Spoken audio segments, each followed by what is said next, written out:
আমাদের হাফিজুর ভাই এখান থেকে পায়ে হেঁটে হজে যাওয়ার সিদ্ধান্ত নিয়েছেন এবং তিনি তার সঙ্গে সঙ্গে চেয়েছেন যে সাম্প্রদায়িক উস্কানিমূলক চারিদিকে যেমন ছড়িয়ে গেছে আবারও একবার শান্তির বার্তা দেওয়ার জন্য তিনি কিন্তু আমাদের এখান থেকে উনি ঠিক করেছেন যে প্রতিদিন গাছ রোপণ করে করে যাতে শান্তির বার্তাটা সারা বিশ্বময় ছড়িয়ে পড়ে সেই লক্ষ্যে কিন্তু উনি এখান থেকে যাচ্ছেন। তো আমরা সরাসরি এখানে পেয়ে গেছি ক্যানিং পূর্ব বিধানসভা কার্যালয়ের সামনে আমাদের সম্মানীয় এমএলএ সাহেব। তো তিনিও কিন্তু বাহবা জানাচ্ছেন বারংবার যে আজকে আমাদের এরকম একটা প্রত্যন্ত অঞ্চল থেকে একটা ছেলে যেতে চাইছে, তো সেটাতে তিনিও কিন্তু তারাকে সাপোর্ট করছেন এবং সহযোগিতা করছেন। এবং আমরা শুনে নেব যে এমএলএ সাহেব তিনি কী বার্তা দেন। দেখুন, আমি অত্যন্ত গর্বিত যে বিশেষ করে আজকের আমার ক্যানিং ২ নম্বর ব্লকের বা ক্যানিং পূর্ব বিধানসভা একজন কৃতি সন্তান সে যে মানসিকতা নিয়েছে যে এখান থেকে পবিত্র হজপাকে যাবেন এবং পায়ে হেঁটে। আমি প্রথমেই তাকে বলবো যে আমাদের সকলের তরফ থেকে হজপাকে আমাদের সালামটা পৌঁছে দেবেন এবং আমরা অত্যন্ত গর্বিত যে আজকে হাফিজুর যে মানসিকতা নিয়েছে, যে মানসিকতা তৈরি করেছে, তার বাড়ির বাবা মা আছে, তার ওয়াইফ আছে, তার বাবা নেই মা আছে, তার ওয়াইফ আছে, দুটো ছোট বাচ্চা আছে, কিন্তু সে পরিবারকে ছেড়ে আজকে যে পবিত্র হজপাকে যাওয়ার জন্য যে নিয়তটা করেছে, যে মানসিকতা তৈরি করেছে, তার জন্য তাকে আমি প্রথমেই সালাম জানাচ্ছি। আমরা সকলেই আল্লাহ পাকের কাছে দোয়া করি যে ও সুস্থভাবে পবিত্র হজপাকে যাক এবং আমাদের সকলের জন্য দোয়া করুক।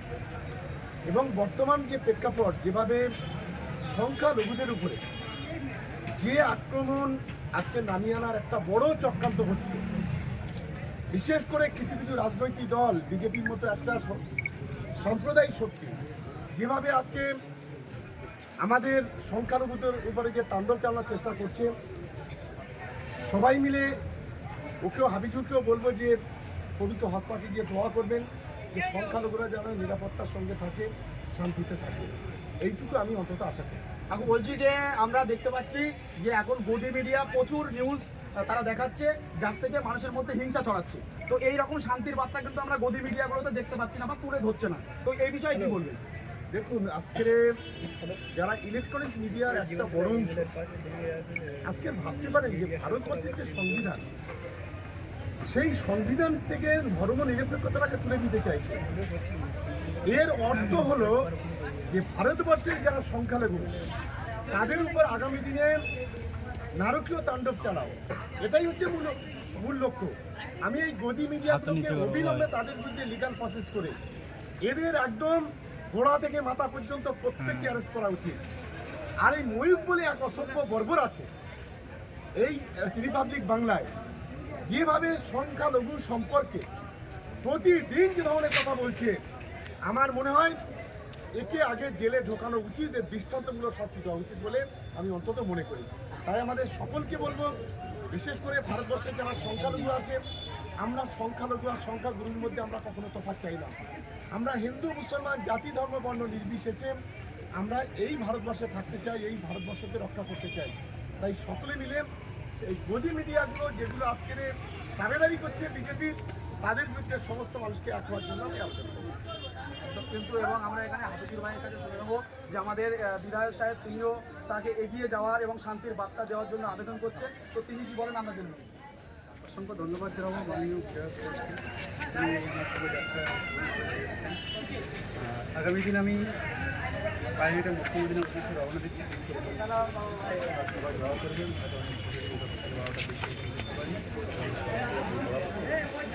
তোমার পথ নির্দেশটা যদি একটু জানিয়ে দাও, তাহলে কিন্তু আগামীতে প্রচুর মানুষ কিন্তু এই শান্তির বার্তা শরিক হওয়ার জন্য তারা কিন্তু অপেক্ষা করছে। তো একটু পথ নির্দেশনা আমি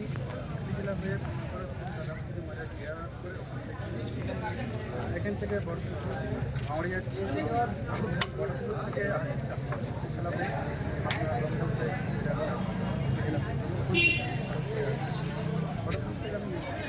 প্রতিদিন কত কিলোমিটার করে হাঁটার ইচ্ছা আছে?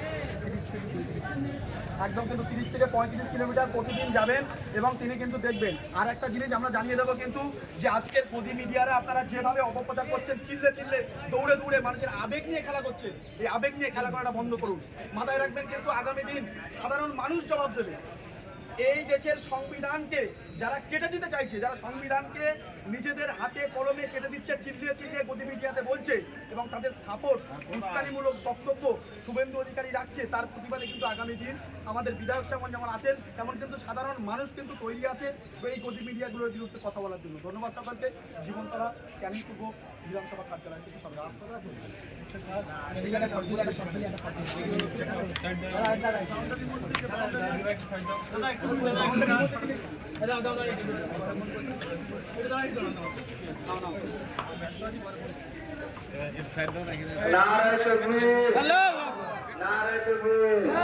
এটা বারবার রাস্তা দেন, ভাইজানেরা একটু রাস্তা দেন, রাস্তা দেন। রাস্তাটা ছেড়ে দাও ভাই, একটু ছেড়ে দাও।